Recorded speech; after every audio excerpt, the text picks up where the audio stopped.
கொரிந்தியர் 8:1. விக்கிரகங்களுக்கு படைக்கப்பட்டவைகளை குறித்த விஷயத்தில் நம்ம எல்லாருக்கும் அறிவு உண்டு என்று நமக்கு தெரியுமே. அறிவு இருமாப்பை உண்டாக்கும், அன்போ பக்தி விருத்தியை உண்டாக்கும். அறிவு இருமாப்பை உண்டாக்கும் என்றால் அப்போ அறிவு வேண்டாமா அப்படின்ற ஒரு கேள்வி எழும்புது. அப்படி பார்த்தா நிறைய விஷயங்கள் இருமாப்பை உண்டாக்குகிறது. லூசிஃபருடைய அழகு அவனுக்கு மேட்டிமையை கொண்டு வந்தது. அப்போ அழகே வேண்டான்னு யாரும் சொல்ல முடியுமா? சொல்ல மாட்டோம். நான் முதற்கொண்டு இந்த வயதிலும் நான் மேடைகளிலும் யூடியூப்லேயும் டிவியிலும் வர்றதுனால ஓரளவுக்கு என்னை நல்ல தோற்றத்தில் வைத்துக்கொள்ள தான் நான் முயற்சி பண்ணுறேன். அதனால் அழகாக இருப்பது தப்பு இல்லை, அழகை நினைத்து பெருமைப்படுவது தான் தப்பு. அறிவும் அப்படி தான். அறிவு அவசியம், ஆனால் அறிவை குறித்த பெருமை வந்துடக்கூடாது. அறிவு பெருமையை உண்டாக்க வாய்ப்பு உண்டு. 2 கொரிந்தியர் 12 பவுல் சொல்கிறான், வெளிப்படுத்தப்பட்ட காரியங்களை குறித்து நான் மேன்மை பாராட்டாதபடிக்கு எனக்கு ஒரு முள் கொடுக்கப்பட்டிருக்கிறது. பவுலுக்கு நிறைய வெளிப்படுத்தல்களை கர்த்தர் கொடுத்தார். அது இவ்வளோ வெளிப்பாடு எனக்கு இருக்குது, கர்த்தர் இவ்வளோ வெளிப்படுத்தலை கொடுத்துட்டாருன்னு ஒரு பெருமை வந்துடக்கூடாதுன்றதுக்காக கர்த்தர் ஒரு முல்லை கொடுத்தார் என்று 2 கொரிந்தியர் 12 பவுல் சொல்கிறான். அப்போ வெளிப்படுத்தல் நிறையா வந்தால் பெருமை வர வாய்ப்பு இருக்குது. வெளிப்படுத்தலே வேண்டான்னு சொல்ல முடியுமா? அப்படி சொல்ல முடியாது. நம்ம அப்படி எடுத்துக்கக்கூடாது. அறிவு நமக்கு தேவை. இங்கே சொல்லப்பட்டிருக்கிற அறிவு இத்தனைக்கும் ஆவிக்குரிய ஒரு அறிவு. விக்கிரகங்களுக்கு படைக்கப்பட்டவைகளை விஷயத்தில் நம்ம எல்லாருக்கும் அறிவு உண்டு அப்படி தான் ஆரம்பிக்குது. இப்போ விக்கிரகங்களுக்கு படைக்கப்பட்ட விஷயத்தில் உள்ள அறிவு ஆவிக்குரிய அறிவு தான். அப்போ ஆவிக்குரிய அறிவு அல்லது வேத அறிவு பெருமையை உண்டாக்கும் என்றால் அது நிச்சயமாக அதை நாம் நெகட்டிவாக எடுத்துக்கொள்ளக்கூடாது. அப்போ ரொம்ப வேத அறிவு வேண்டாம், ரொம்ப ஆவிக்குரிய அறிவு வேண்டாம், பெருமை வந்துடும் என்று அப்படி போயிடக்கூடாது. அது தப்பான ஒரு அணுகுமுறை, தப்பான கண்ணோட்டம். அதனால் நாம் இந்த இருமாப்பு வந்து விடாமல் இருப்பதற்கு என்ன செய்ய வேண்டுமோ அதை தான் செய்யணும். ஏனென்றால் ஆண்டவர் அதற்கு ஒரு ஏற்பாடு செய்கிறார். பவுலுக்கு அதுக்கு ஒரு ஏற்பாடு செய்தார். ஒரு செக் வச்சார்.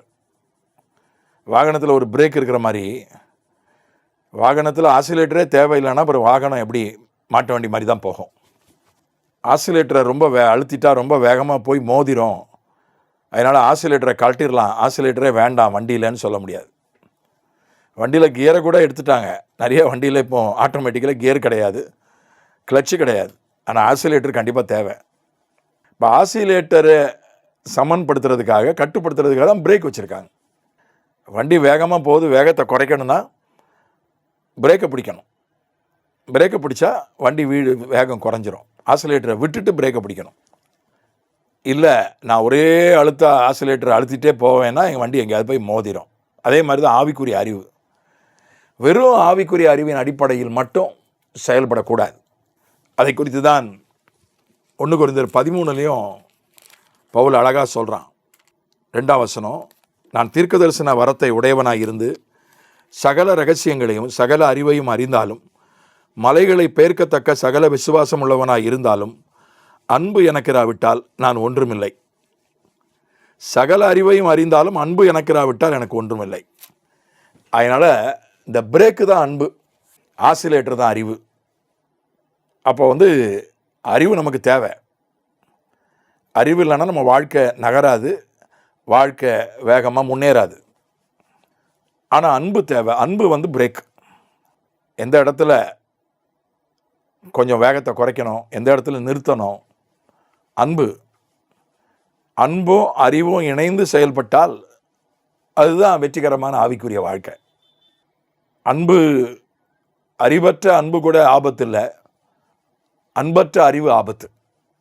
மறுபடியும் சொல்கிறேன், ஒருத்தனுக்கு அன்பு மட்டும்தான் இருக்குது, அறிவு இல்லை, அதனால் ஆபத்து இல்லை. ஒருத்தனுக்கு அறிவு மட்டும்தான் இருக்குது, அன்பு இல்லைன்னா அது ஆபத்து. அன்பு இருக்குது, அறிவு இல்லைன்னா ஒருவேளை வேகமான முன்னேற்றம் இல்லாமல் போயிடலாம், அவ்வளோதான். அதனால் அன்பு என்ன செய்யாது? 1 கொரிந்தியர் 13 போட்டிருக்கு, அன்பு இருமாப்பா இராது. 1 கொரிந்தியர் 13:4. அன்பு சாந்தமும் நீடிய சாந்தமும் தயவும் உள்ளது. அன்புக்கு பொறாமை இல்லை. அன்பு தன்னை புகழாது, இருமாப்பாய் இராது. அப்போ அன்பும் அறிவும் இணைந்து செயல்பட்டால் அப்போ நிச்சயமாக அங்கே இருமாப்பு வராது. அதனால் ஆனால் என்ன நடக்குதுன்னா, அறிவு அதிகமாக அதிகமாக அன்பு குறைஞ்சிக்கிட்டே போகுது மனுஷனுக்கு. பொதுவாக பலருடைய வாழ்க்கையில் பார்க்குறது அதுதான். அறிவு அதிகமாக அதிகமாக அன்பு குறைஞ்சிக்கிட்டே போகுது. அப்படி இருக்கக்கூடாது. படிக்காதவங்க பாமர மக்கள்கிட்ட தான் பாருங்கள் ரொம்ப அன்பு இருக்குது. பொதுவாக நான் சொல்வது எல்லாரையும் சொல்லவில்லை, 80% இது பொருந்தும். பாமர படித்த மக்களிடத்துலேயும் அன்பு இல்லாதவங்க இருக்காங்க, குறையாக இருக்காங்க. படித்த அறிவுபூர்வமான மக்களிடத்திலும் அன்பு இருக்குது, குறைவாக இருக்குது. அதனால் அறிவும் அன்பும் பேலன்ஸ் பண்ணி போகணும். அதுதான் வெற்றிகரமான வாழ்க்கை. ஆகவே நம்முடைய அன்போடு அறிவும் சேர்ந்து கொள்ளட்டும், அறிவோடு அன்பும் சேர்ந்து கொள்ளட்டும். ஆமென்.